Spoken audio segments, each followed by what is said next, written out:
Selamat datang di kisah inspiratif tentang Khalid bin Walid, seorang panglima perang yang tak terkalahkan dan dijuluki pedang Allah yang terhunus. Khalid bin Walid lahir pada tahun 592 Masehi di Mekah.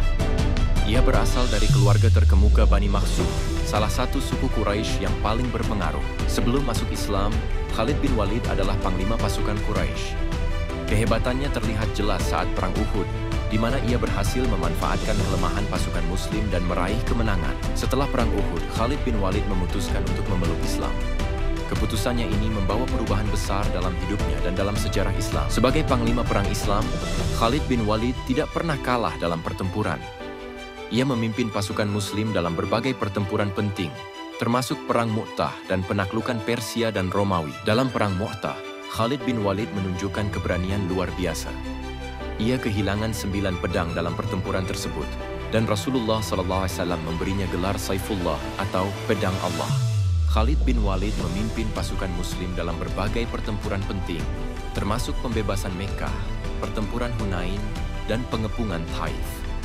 Keberhasilannya dalam menyatukan Arabia dan mengalahkan kekaisaran Persia dan Romawi menjadikannya salah satu panglima perang terbesar dalam sejarah Islam. Meskipun ia tidak pernah kalah dalam pertempuran, ia meninggal di ranjangnya.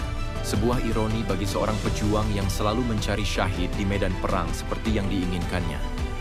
Khalid bin Walid meninggal pada tahun 642 Masehi. Seorang sahabat menziarah Khalid al-Walid ketika sakit berkata, "Wahai Khalid, kamu harus mengetahui bahwa pada ketika Rasulullah memberimu gelar pedang Allah, sesungguhnya itu menjadi ketetapan bagimu untuk tidak gugur di medan perang. Seandainya engkau gugur di tangan orang kafir, maka itu bermaksud pedang Allah telah dipatahkan oleh musuh." Hati Khalid menjadi tenang setelah mendengar kata-kata sahabatnya. Beliau akhirnya wafat pada tahun 21 Hijriah di Himyr, Syria, ketika berusia 58 tahun. Ketika wafat, beliau tidak meninggalkan apapun kecuali seekor kuda, senjata, dan hamba yang dimiliki. Perjuangannya sebagai pedang Allah akan selalu dikenang dalam sejarah Islam. Khalid bin Walid meninggalkan warisan yang abadi sebagai salah satu panglima perang terbesar dalam sejarah Islam. Keberanian dan kecerdasannya dalam strategi perang membuatnya dikenang sebagai pedang Allah yang tak terkalahkan. Demikianlah kisah inspiratif Khalid bin Walid. Semoga kita semua dapat mengambil pelajaran dari keberanian dan keteguhan hatinya. Jangan lupa untuk like, komen, dan subscribe untuk kisah-kisah inspiratif lainnya.